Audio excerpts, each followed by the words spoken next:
자, 파트 3 들어갈게요. 지금 제가 이 적어드린 것처럼 파트 3는 백과사전적인 내용을 전달하는 기사문이에요. 그래서 백과사전적이라는 거는 굉장히 세부적인 정보를 우리에게 자세하게 알려주겠다는 소리거든요.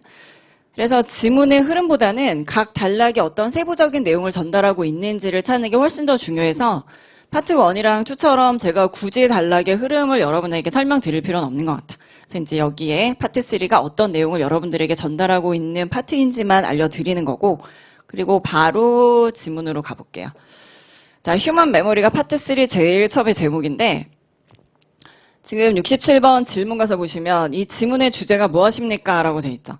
그러니까 파트 3 같은 경우에 보통 제일 첫 번째 문제에 제일 많이 들어가는 건 이 제목을 주고 제목의 사실인 것은 사실이 아닌 것은, 뭐 제목에 관련된 특징은 특징이 아닌 것은, 이런 질문들이 제일 많이 들어가거든요. 그렇지만 주제 문제가 안 나가진 않아요. 그러니까 제가 일부러 제일 처음에 이 주제 문제가 나와 있는 지문을 드렸는데, 지금 주제 문제는 파트 2 주제 문제랑 좀 달라.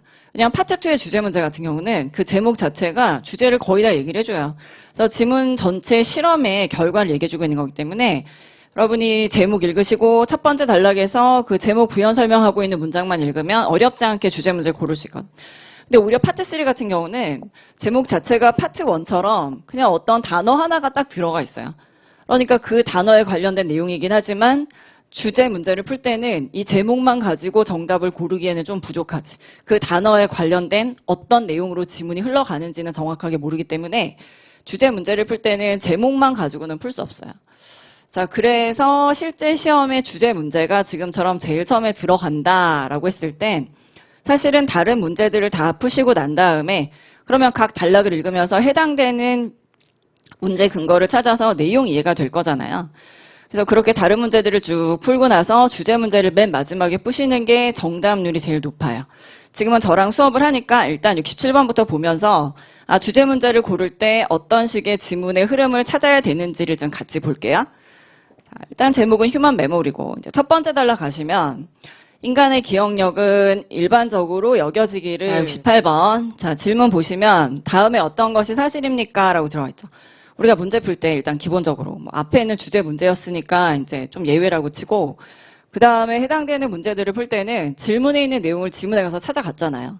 근데 지금 68번 종류의 문제 같은 경우는 질문을 지문에서 찾는다 그러면 true라는 단어를 찾아야 되거든요. 아니면 동의어? 근데 그런 문제를 푸는 게 아니라 내용이 사실인 거를 고르는 거잖아요. 그래서 이렇게 막연한 근거가 들어있는 질문은 항상 문제 풀 때 기준이 선택지여야 돼요.